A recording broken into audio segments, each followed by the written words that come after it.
Hi, this is Charles Hoskinson broadcasting live from warm, sunny Colorado. Always warm, always sunny, sometimes Colorado. Today is August 21st, just about to be 22nd, 2021. I was just about to go to bed, but I was going through my emails and messages, checking out Twitter, looking at Reddit, and I'm seeing some crazy things these days, especially on cryptocurrency Reddit and other places. People tell me I should read these things, but I do, especially just to get a sense of where people's thoughts are at. And it's a weird time in the project's history. There's a lot of irrational exuberance and irrational hate that's flowing through. There's a state of disbelief in certain circles in the cryptocurrency space. First, whether we're even going to launch smart contracts or all. They're on schedule, like September 12th. Good luck, everybody. It's a done deal so far. Everything's looking great. Everything's looking green, and we're having fun moving towards it. There's certainly a huge amount of work to do, but that work's getting done, and we're really moving into conference things, the summit things, September 25th to 26th. There's a lot of people coming. The last report I got, over 20,000 people are registered, and we have a lot of fun presentations and a lot of things to discuss and talk about. And yet, despite all of that, usual things are persisting. Ghost chain, no commercial adoption, immediate collapse. It's a cult. Nothing can work. I had some developer today say, "How can you do access control in UTXO?" It's out of this world. This is a weird space. We spent as a project so many years telling everybody exactly what we're going to do and exactly how we're going to do it. And we did it. We said, we're going to go do first principles research. So we went and did first principles research. We're all these papers as a company, the GKL model and, Ouroboros and network stuff and so forth. And invented a new way of doing networking in our industry, invented a new way of doing accounting with extended UTXO, created DSLs like Plutus and Marlowe, borrowed from a 30-year-old development ecosystem and brought all those advancements in the functional programming space into our space. First to market with a provably secure proof of stake protocol that didn't require bonding. It has a path to bootstrap from Genesis and has all these cool modules and upgrades. So we did all these things, and all along the way, we said, here's what's going to happen. And sure, there were some delays. Like, for example, when we had to rewrite all the code because the original code base wasn't so good. God, that took a long time. And we just kept getting bad reports about how long things would be. 3 months turned to 6 months, turned to 9 months, turned to 12 months. It was hell. But we never gave up, and we kept pushing, and we kept building. And right around 2019 was a big inflection point in the project. And 2020 was a big inflection point where suddenly things started gelling and fitting together, and we were able to release things on time. And we saw the light at the end of the tunnel. Byron reboot, Shelley, and everything's just on track. And Goguen coming down, and we said there's going to be 3 stops for that. Got to get metadata in, got to get assets in, native multi-asset, and then finally Alonzo for smart contracts. Number 1 for GitHub commits. All these things. Keep writing the papers, keep building up. And then we said, we got to go train a bunch of developers because it's a new development paradigm. We have extended UTXO and Plutus. And so we go and do that, 3,000 developers.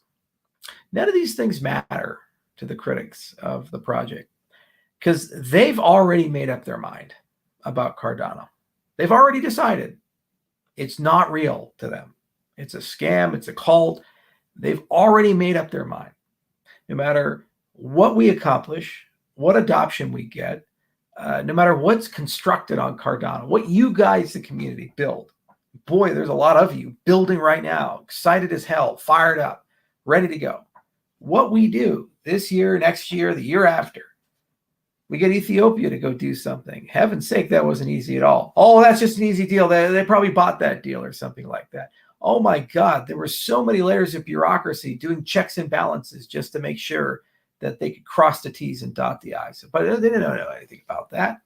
4 years to get there. But that's just AstroTurf. Doesn't matter. The critics of this project, for some reason, have decided it's a bad project. And that's okay. That's honestly okay. As we march closer and closer to the most significant milestone in this project's history, I always wonder, I take a step back and ask, who are we doing this for? Are we doing this for the cryptocurrency space and the industry and accolades, to get the love of CoinDesk and Cointelegraph and be able to go to the cocktail parties and have everybody pat you on the back and say, good work, you did it? Or are we doing this for the world, everybody else? See, the cryptocurrency industry, small, it's petty. It's filled with a lot of small, petty people who got really rich really quickly. And because they did, they think they're smart, even though they don't realize that they're actually just lucky. And if you put them in any other industry, they lack the basic business skills or abilities to actually succeed. If you actually take that industry out, the leaders, the so-called leaders in that industry, and you go on to the world as a whole, it's complicated, it's nuanced. You got supply chains, you got medical records, you got e-voting, you got payment and settlement. Just basic things like how do you get cash in and out, the ATM side of thing, or whatever that entry exit point is going to be, the identity components of these things, the software life cycles of these things, the procurement, how these things connect into economies' databases. All of these moving parts, so much more complicated, trillions of dollars of value, decades of history. That is the point of the labors. And that's not an industry that changes every week, every month, every year. That's an ongoing concern that takes decades to kind of work its way through. The whole world is upgrading its systems because of globalization, because of the internet, because of economic calamity, because people are better educated now, because people have cell phones now. Everything is changing from when we were born, when we were kids. Even if you're born in the 80s like I was, or earlier, even like the 1990s. The world is totally different now. Everything is different now. And our industry just so happens to be the caretakers of a new type of technology, this concept of blockchain technology, concepts of smart contracts, concepts of self-sovereign identity and decentralization and all these things. And our industry is stumbling its way through the world, changing its entire systems. We started this company, IO Global, to take a step back and say, okay, how are we going to change the world? What do we think is a good way of doing things? Science should be done by scientists, not by people pretending to be scientists. So go hire real scientists. Go work with real institutions. Go do the hard, not so sexy work, and spend the years, if not decades, required to write papers, go through the scientific process, go through the peer review process. This should be not controversial at all. This should be something we all agree is probably a pretty good idea, given the complexity of the underlying protocols, given the interdisciplinary nature of the research, given the fact that mistakes can cost billions of dollars. But no, that's super controversial. How dare you slow yourself down? Well, you can't compete then. Oh my God, you won't have your network effect, your market effect. The same for engineering. We should probably write code correctly. Maybe we should use design by contract and property-based testing and formal methods. No, you can't do that because it'll slow everything down. You won't be first to market. You won't get that network effect. Even though when you screw up, other people lose $600 million and your customer has to pay and the relationships are forever broken and burnt and they're angry with you. It's so crazy, the things I hear and see on a day in, day out basis. And I just don't understand our industry at times. I really don't. I don't understand the people in it. I don't understand the approach they take. It's like the worst of all worlds. We can't get along with the government. We have to overthrow all of them. But if we're making money, let's not rock the boat too much. We want to do cryptography and we want to do all this crazy great stuff, but then we can't afford to implement anything correctly. We can't cross the T's and dot the I's, or hire people that actually understand how these things work, because that's too slow and you have to be first to market. We have a network effect with 80,000 people and a few applications, then a few million users here and there. And the other guys who have billions of people and 25 million developers, they don't matter. The Fortune 500 doesn't matter. Governments don't matter. Those are just AstroTurf deals. It's just crazy. It's absolutely crazy. And I'm just left just at a loss sometimes in this industry. Absolutely at a loss in this industry. These insane valuations. We had a media organization, Crypto Grape, that said I said that ADA is going to be $150. You know what their source was? A YouTube impersonation video of me.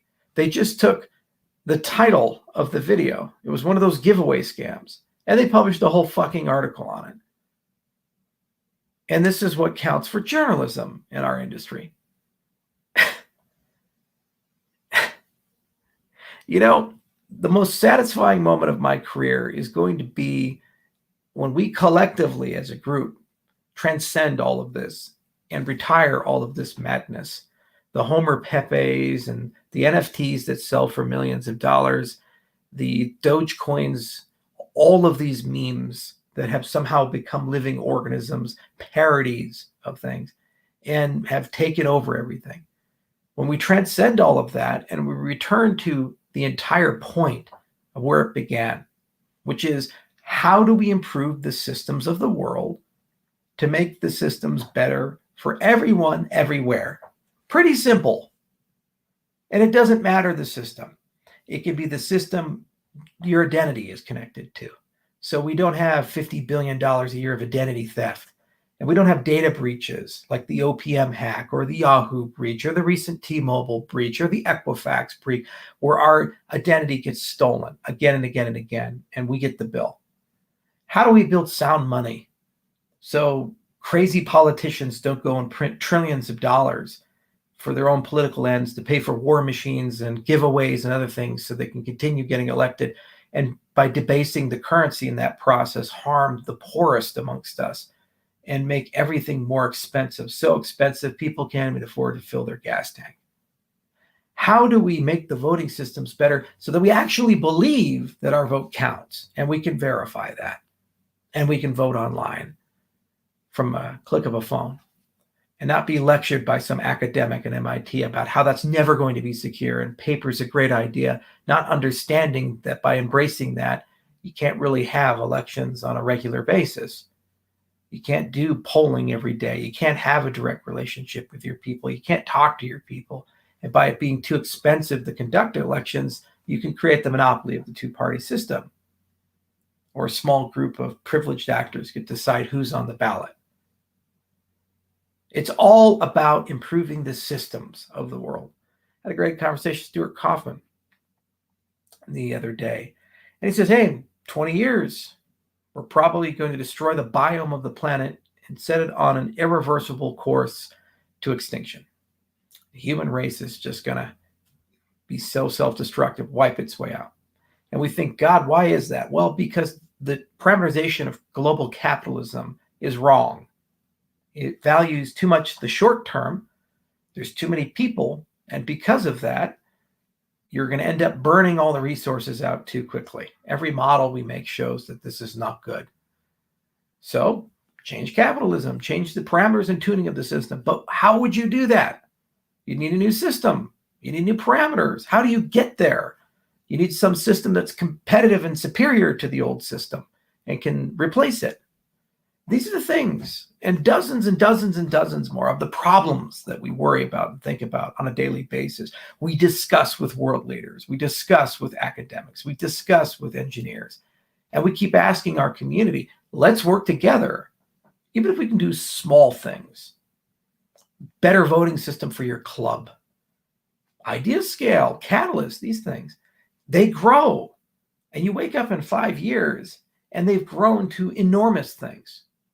The key is not to regress. The key is to always be moving in the right direction. That's the point of the movement we constructed with Cardano. Start from first principles and gradually and slowly and systematically work your way up into a very strong foundation. and build an amazing community around that foundation that's inspired and actually believes we can change things in the world. And guess what? If you get a few million, you can, which is basically where we're at now. But all of that doesn't matter, apparently, in our industry, because we don't have CryptoKitties or Uniswap yet, or these types of things, even though next month we'll have such things. But then that won't matter because the metrics don't look as good to something else.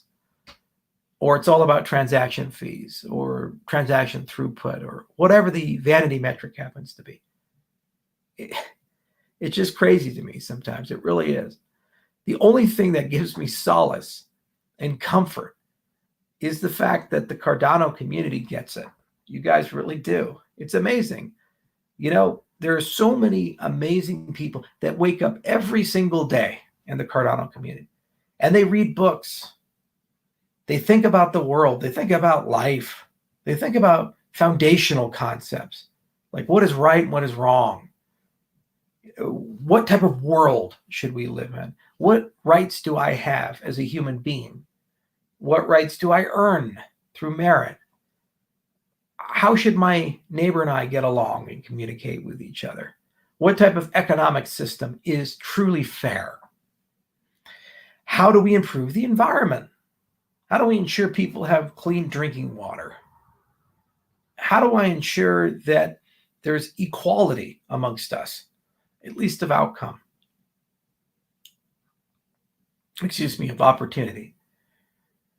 These basic things that we go about our day-to-day lives and we don't think about.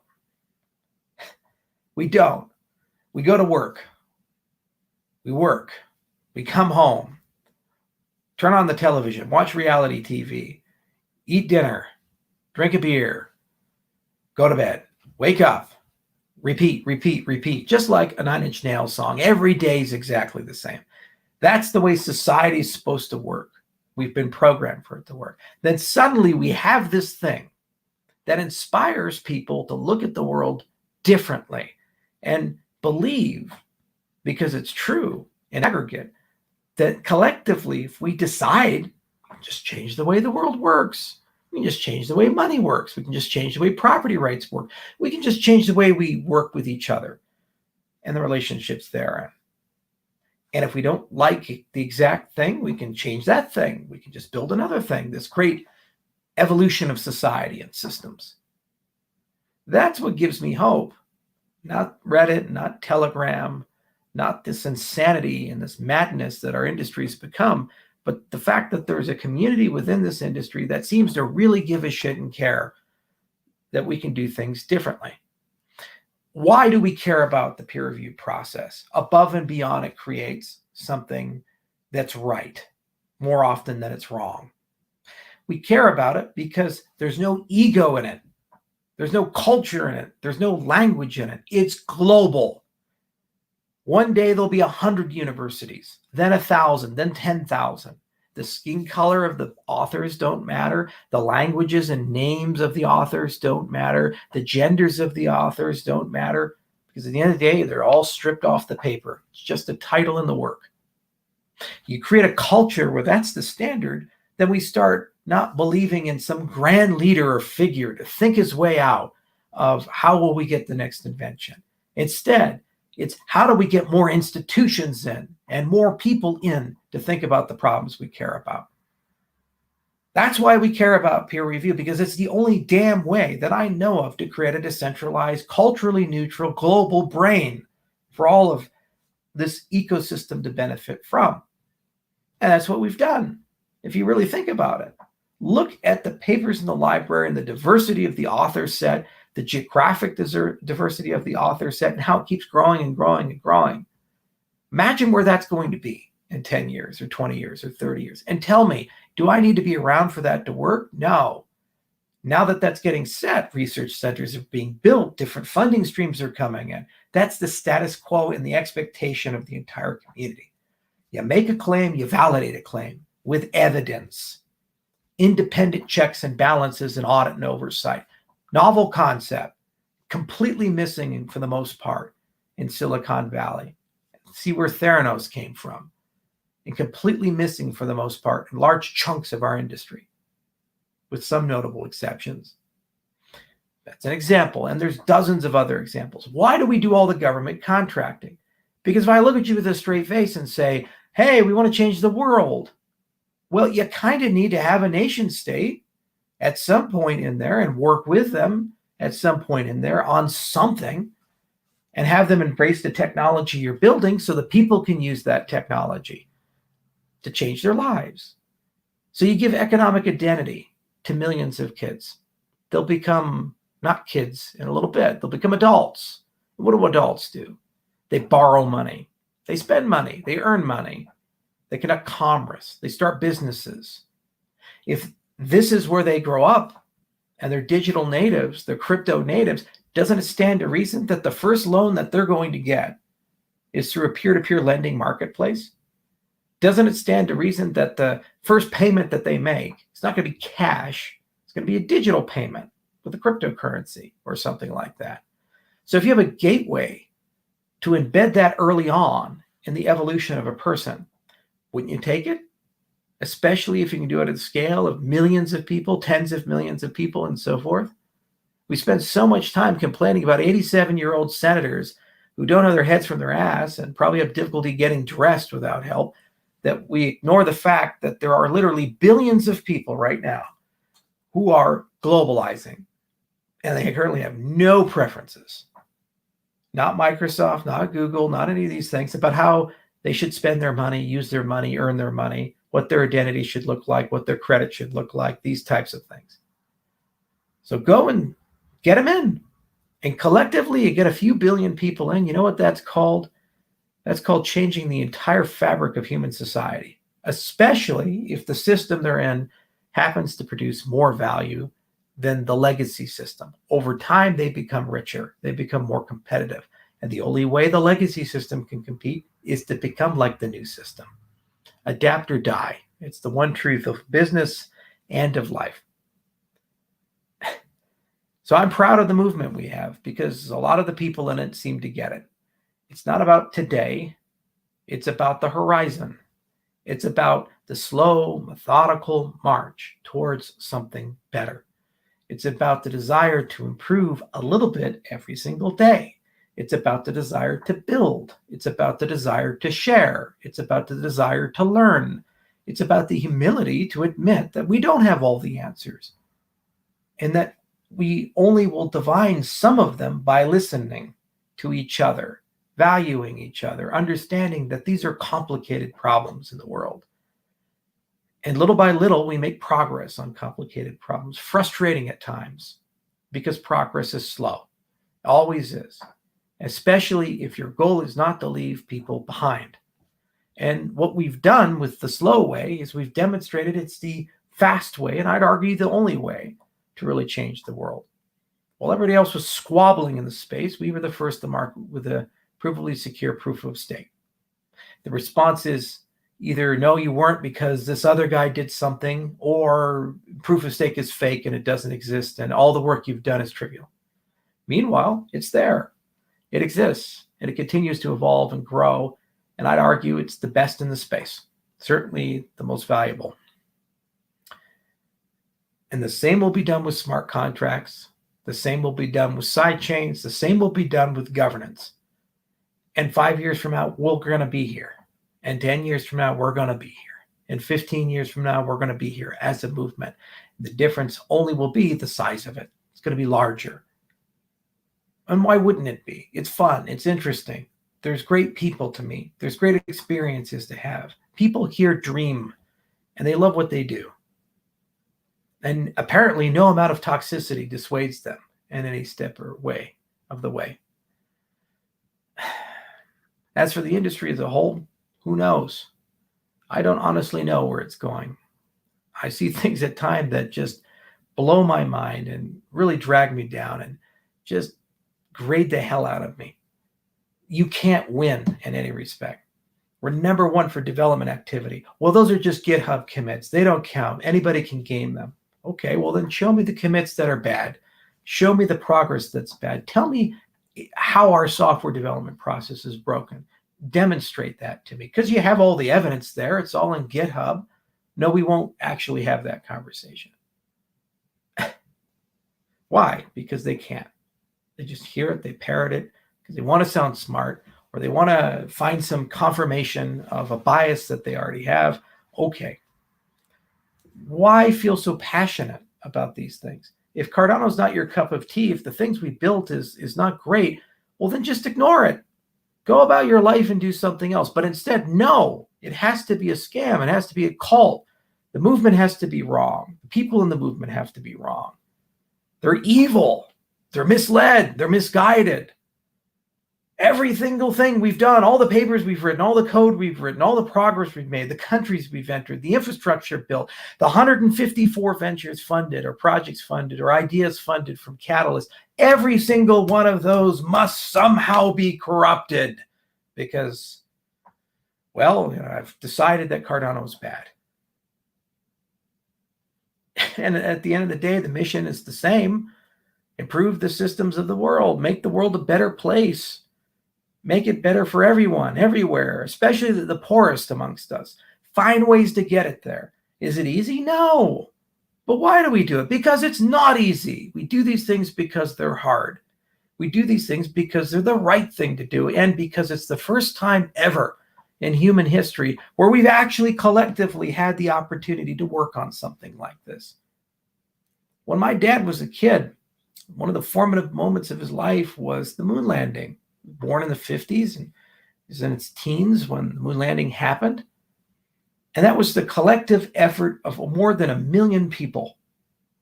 Cardano as an ecosystem has more people than the Apollo project has. That's one ecosystem. The space as a whole, if we work together, would have at least 10 million good people around the world. And the resources to basically do anything that we'd want to. But we squabble and we fight and we're tribal. Everybody that we disagree with must be evil. Everybody that we disagree with must be tainted and corrupt and somehow out to get us all. It's amazing to me. It really is. To what end and what do you gain by it? We need to grow up, all of us. I'm accused of many things. Lack of humility, narcissism, rah, rah, rah, rah, rah. They say all these things. Sure, I'm kind of an arrogant guy, fully admit it. And sure, I have plenary flaws in my life. But at least I'm self-aware enough to know that for me to be successful, I have to work with other people.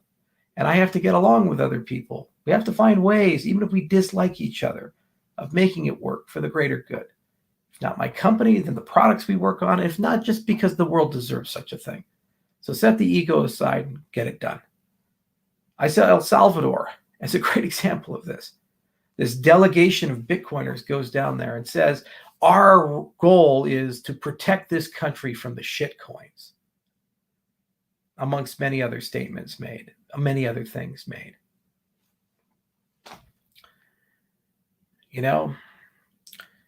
I don't know.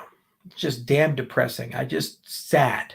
Because if all these people could work together, all these people could set aside the grievances and the differences and just grow up as human beings, I see all the things that could be created. I see all the things that could be accomplished. And I'm just sad that that's not going to happen. On the other hand, it is refreshing that at least in our own community, the Cardano community, and a lot of the people that we work with, the Algoranzas and the Ergos and others, we do see that cooperation and collaboration occurring.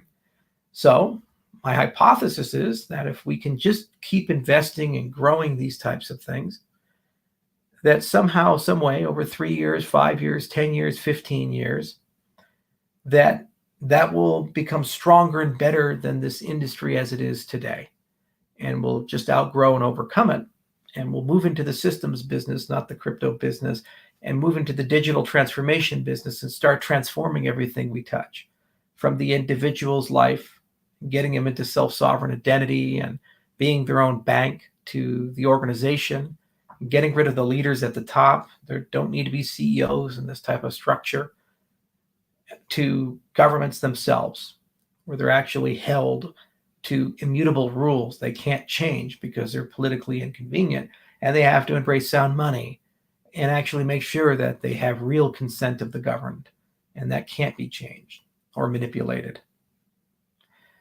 I see that happening. I really do. And I see the kernels of these things here. And I think over time, more and more will enter that tent, and more things will happen. But, it's Saturday night, and I'm tired. We're all tired here at IO Global. It's been a very long year for us. We didn't stop working. We didn't stop coding. We didn't stop thinking. We didn't stop traveling. We didn't stop negotiating. We shook a lot of hands. We went to a lot of places, a lot of contracts, a lot of stuff, a lot of thoughts, a lot of papers, a lot of very complicated problems to work through. But never once did anybody complain and say, oh, it wasn't worth it, because they understood what was at stake. It's not about Cardano. It's about the world. It's about making it a better place. It's about improving things. And that unifying message allowed people to work through the fatigue. It allowed people to sacrifice. It allowed people to spend just another hour getting something done, especially myself.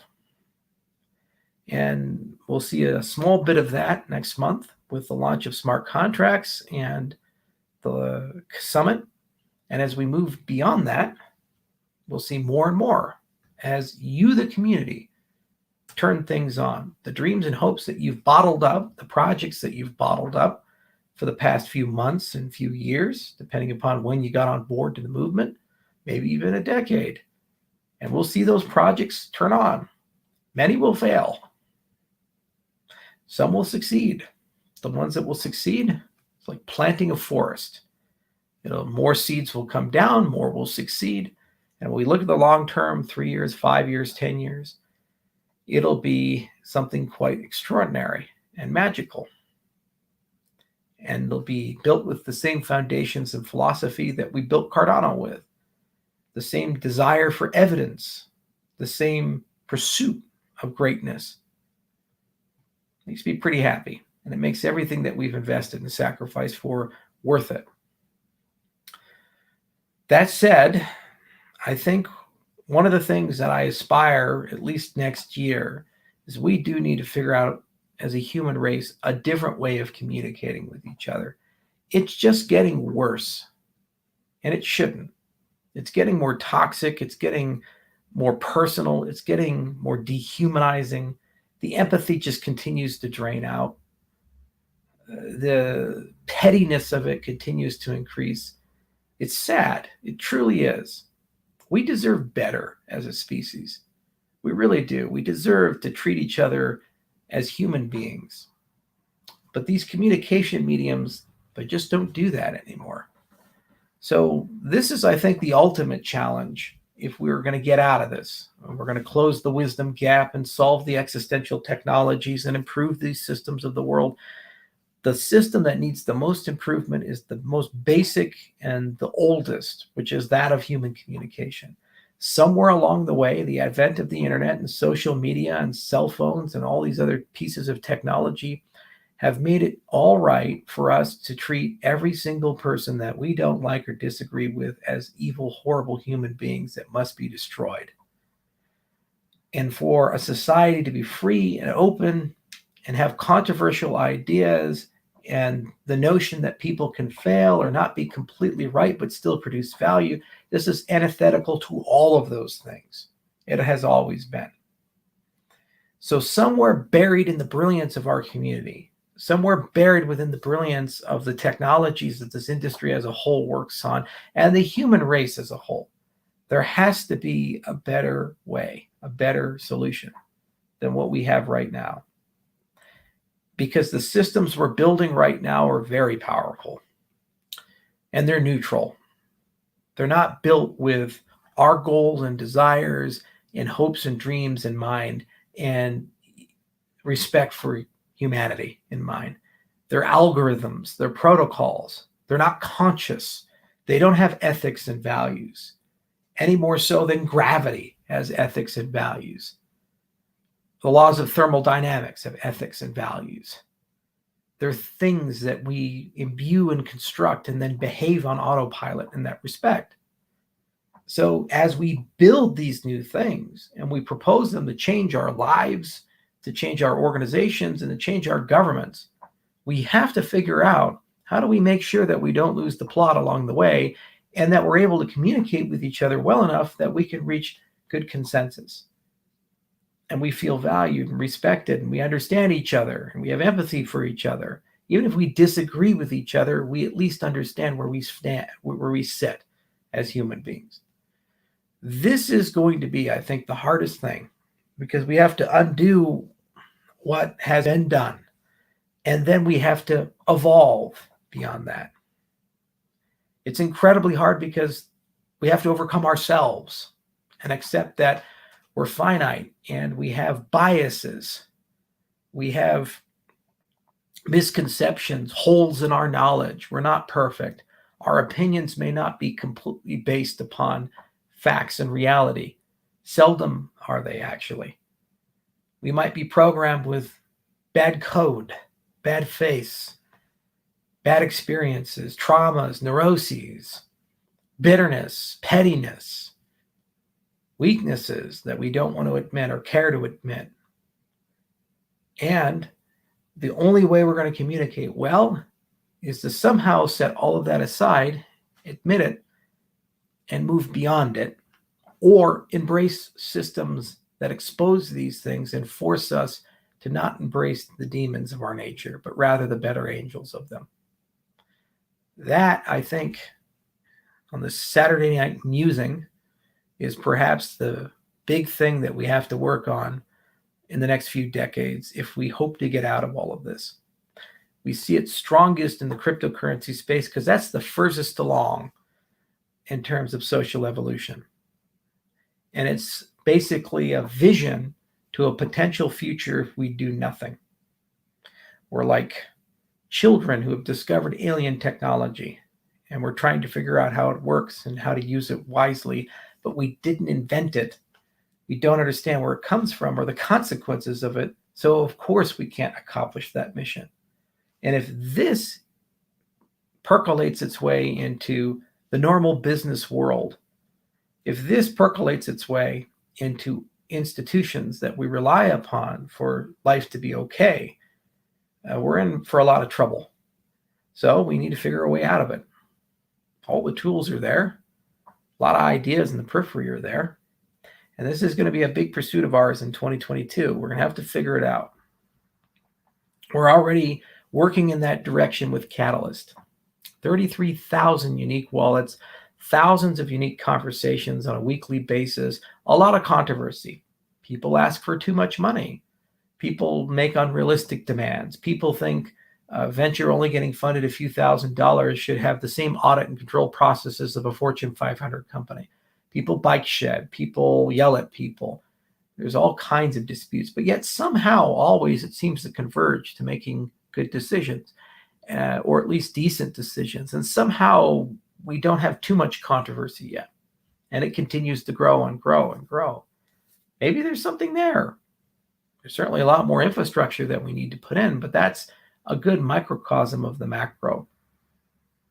And I hope the industry as a whole actually starts looking at that, because maybe they can learn from that. Maybe they can grow from that. I don't know. It's an interesting thing. Anyway, I'm here. Always gonna be. And we have the resources to be here for as long as I draw breath at this point. So we're always going to be writing papers. We're always going to be writing code. It's kind of like my introduction. Warm, sunny Colorado. Always warm, always sunny, sometimes Colorado. Well, it's the same here. Always coding, always writing, sometimes papers, sometimes code, but we're always here in that respect. And you, the community, will always be here now. And you, the community, let's work together. Let's figure this out. How do we get beyond all of this hate and noise and distraction and bad things? And how do we transcend and evolve that and create proper structures? The biggest challenge for Cardano is not technological. That's easy. It's just getting a bunch of smart people to sit down and do things the right way and get them disciplined and funded and motivated enough to keep doing it till it gets done. Takes a year, takes 5 years, takes 5 years, takes 10 years, takes 10 years. It's not adoption. Adoption's easy. If Facebook can get 3 billion users, I think we're going to be okay. It's something that we can continue working on and growing and figuring that out. It's the communication part.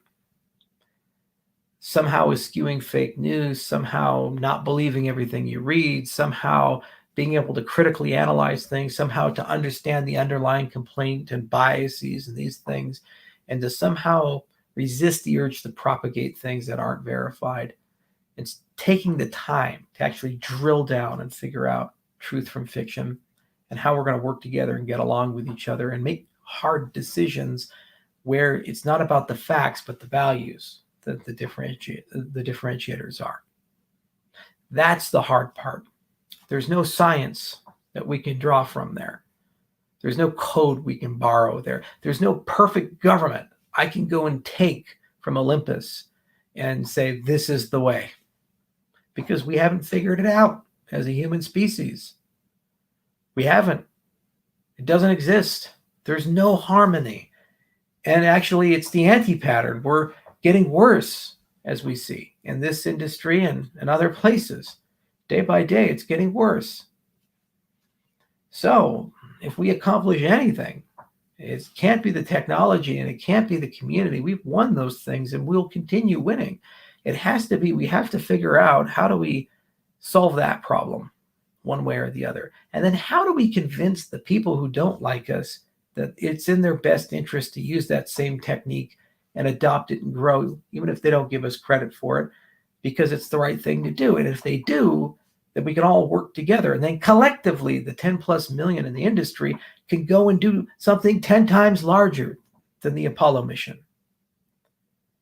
That's the key. That's what we have to figure out. And if we can do that, I know for a fact that all the proclamations about how we're going to improve the systems of the world and how crypto is going to change everything, that will be the case. We will actually change everything.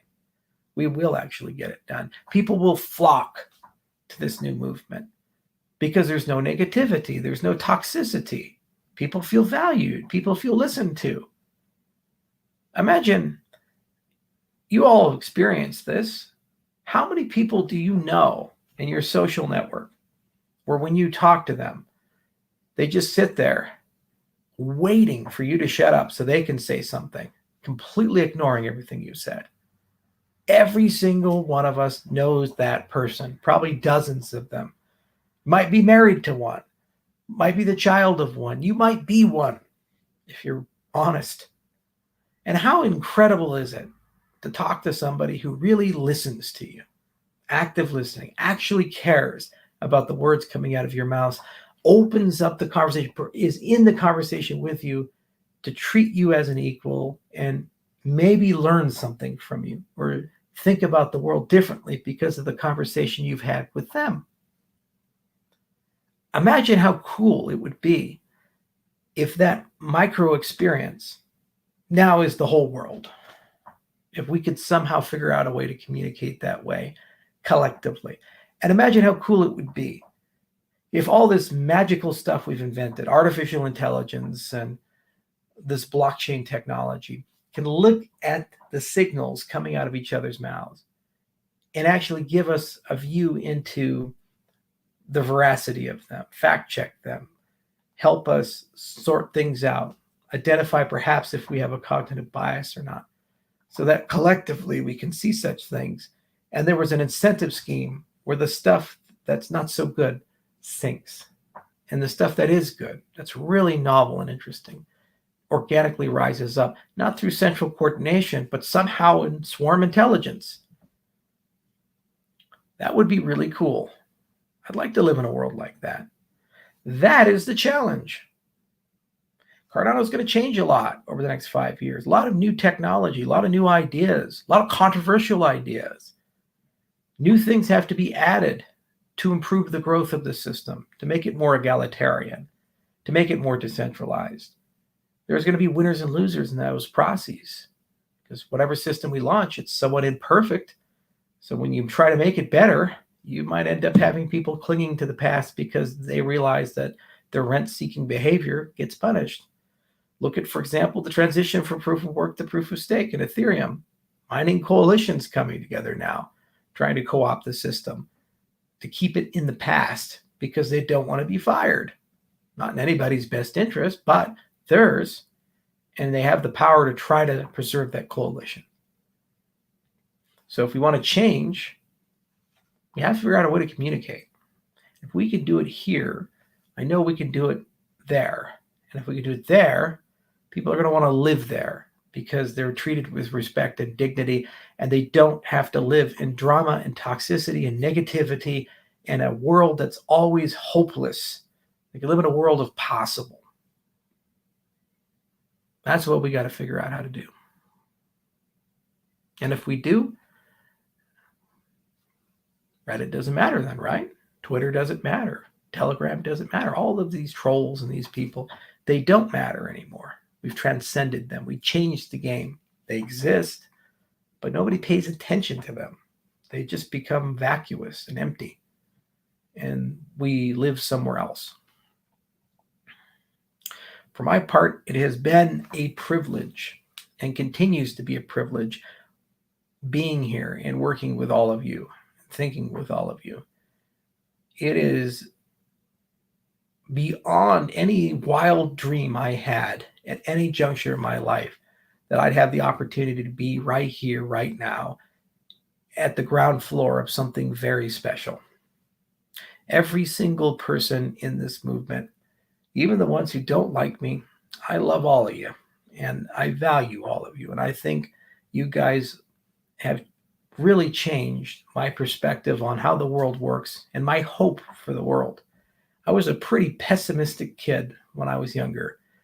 I was surrounded by this belief that the world couldn't be changed and it is what it is. And the best you can do is try to carve out a small place to hide from the badness and insulate yourself from it. And after being part of this, working with you, talking to you, learning from you, it changed my entire perspective to say anything is possible. We have an army. We can do anything. Just the other day, I was talking to my brother. He's on my ranch right now, building some things up. And I said, how about we do a geothermal power plant on the ranch? He said, Charles, we had a geologist up there. There's no geothermal resources in the ranch. And I said, well, that shouldn't stop us. The Earth is like a giant battery. The core is super hot. It's nuclear powered. So tons of heat radiates through. There's a geothermal gradient. Surely there's got to be somebody somewhere in the world who figured out how to just drill out and build some sort of conduction system, kind of like how a heat pump works with geothermal. And sure enough, we found a company based in Alberta, brand new, only been around for a few years, already built their proof of concept. And lo and behold, they've done it. They've built a demonstration plant. Now they're going around building dozens of these plants. So we call them up, have a lovely conversation with them. We live in an age where anything is literally possible. Before I die, we'll have hypersonic travel. Human lifespans will be massively enhanced. We'll probably grow organs in a pan. Neural links will be commonplace where we can hear each other's thoughts. We'll be resurrecting long dead animals like woolly mammoths. That's coming.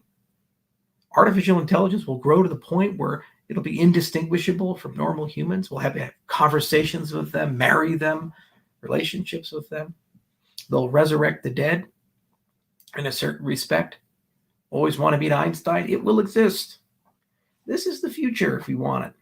It's there. It's scary and wondrous. And we all have to kind of grow up a bit and accept that that future requires a different kind of human, a different kind of thought process, a different kind of world.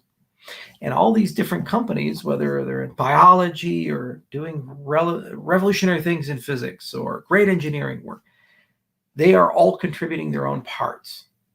What our industry does is it's aspiring, you may not even know this, but it's aspiring to be the connecting tissue to put all of these things together in kind of a new way and regulate them in a new way and install some rules and laws and other things into these things in a new way that are divorced from the particular vanities of humanity as it exists today and transcend them to things that are untouchable, artificial laws of physics in that respect.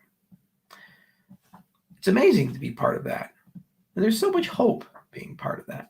Every time I read a book on the fourth industrial revolution or some crazy harebrained idea, or I talk to someone, everything is now possible. The only limiting factor, it's not even money anymore, it's time. It's the only limiting factor. So eventually we'll have a community where we can just take those limiting factors of time and just hand it to somebody else. Look at the Catalyst Challenge problems, 18 of them now. The community selecting the majority of them. Well, we can just hand it to them. For example, the lobster experiment. Small thing, but big thing. Put a lobster on my microphone, a stuffed lobster. And I say to the community, name the lobster. Do you know how many names I've gotten so far? I summed them up today. 197 names. 197 names from the community. There's some really cool ones, really interesting ones. Claudano, Krusty the Crustacean, Mike on Mike, Ralph the Lobster, Big Red. It goes on and on and on. I said, okay, next step. Let's go ahead and raise the ante a bit. Anybody who's a graphic novelist, if you're interested in creating a graphic novel and creating a real life backstory for this lobster on my microphone, go ahead and send me an email with the subject line lobster art so I can filter them out. Okay. Guess how many emails I got? Over 100. In like what, 48 hours? 100 emails from various people in the community sending me exhaustive paragraphs of their history, their resume, pictures, books that they made. Japan, South Africa, Ghana, Vietnam, Australia, New Zealand, Russia, China, all throughout Europe, United States, Alabama, North Carolina, Louisiana, California, so forth. Over 100. So I got to figure out, like, who are we going to work with for the lobster art? And we do that. We create that. You know what will happen is the lobster will become a folk hero in the ecosystem, create a life of its own. People make video games on it, create NFTs on it. It'll be like a damn mascot at some point if we follow it through. It's just time, not resources, not can't be done. It's just time. We know such a thing can exist. That's a small thing. So you ask yourself, how am I different from you? I'm not. And if I have this ecosystem at my disposal, you do too. So what's your lobster? What's your stuffed animal you're going to put on the microphone and turn it into something grand and great and glorious for somebody in the future to be inspired by or do something interesting with? You can do it. It's nothing that makes me special. And that's the power that we now have at our disposal. If you think about it, we're all connected. We can all work together. And if we trust each other, we work with each other, we communicate with each other, we empathize with each other, we give each other goodness and positivity and believe we can, then we can. And it'll just exist. You don't like the money in your pocket, make a new one. You don't like your job, invent a new one. You don't like the way a movie ended, just rewrite the movie. Why not? At some point, we can reutilize all these graphic novels, rewrite the last 2 seasons of Game of Thrones and make the damn thing great. And then at some point, deep fakes will be used 20 years in the future to actually give us the ending we deserve. Why not? It's the world of possible now. That's where we're at. If you want that world, all we have to do is just figure out a better way to communicate with each other, get along with each other, have empathy for each other, and use the systems that we're evolving to get us there. It's all we have to do. If you want to save the world, make it an environmentally friendly place, we just retune capitalism to make that happen. You want that to happen? Get that retuned capitalism installed and make it a better system than the one it's replacing. That everybody agrees is. They said, but the entrenched interests, they won't let us do that. Well, then find a way to make them more money in the new system than the old system. Stop complaining. Stop being so fucking cynical. Stop believing there's a new world order that keeps us all down and decides that we're all nothing. And anybody who wants to make change either gets co-opted or killed or demonized. Why be so hopeless? Even if that's true, why then consent to living in such a world? Be the crazy Don Quixote. Go chase the windmills. Change the system. Opt out of it. What else are you going to do with your life? Come on, honestly. We have achieved something as a human species. We really have. We have achieved the freedom from ourselves, if we desire, to escape the evolutionary programming we've been given and the social structures we built to protect ourselves from war, famine, and disease, to become something better. What is it? Well, we don't know, because it's not defined by me or you. It's defined by us, by we, the collection of all of us. Some emergence. Who the hell knows what the emergence is? But we're ant-hiving this shit all the way down, if you think about it. And yeah, I still get affected by the vanity, and I still get affected by some of the commentary here and there. But then I wake up a bit and realize that's the old way of thinking. And I look at the new way of thinking. The new way of thinking that says we can look at 100 years into the future. We could look at 200 years in the future. We don't have to be around for these things to still be worthwhile. There's a famous Greek proverb. Great societies are created by old men who plant trees whose shade they shall never know. And we can do that if we want to. Cardano is a reflection of this concept. If we did it right, it's going to be here in a century. And why shouldn't it be? Why would everybody just leave? Where would they go? The belief that everybody is here just to speculate. So then tell me, why were they here when it was 3 cents and everything looks so grim and glum? And it's $2.50. If it went to $1, if it went to 10 cents, if it went to 1 cent, suddenly everybody would just disappear. The dream would die, the movement would die, the utility would go away, the use of the platform would go away, the protocol would just fall apart. No. The fair weathers would disappear, sure, but okay, they're fair weather. The core will stay, and the core is here to change the world. The core is here to work together and figure out how to get this technology in the hands of everybody. And then that's organic growth. And when those people enter in, why would they leave? It's a better world. It's a positive world. It's a world of yes. It's a world of lobsters on microphones can develop a personality and become special and magical and amazing. That's a good world to live in, goddammit. Much better than the world we live in right now.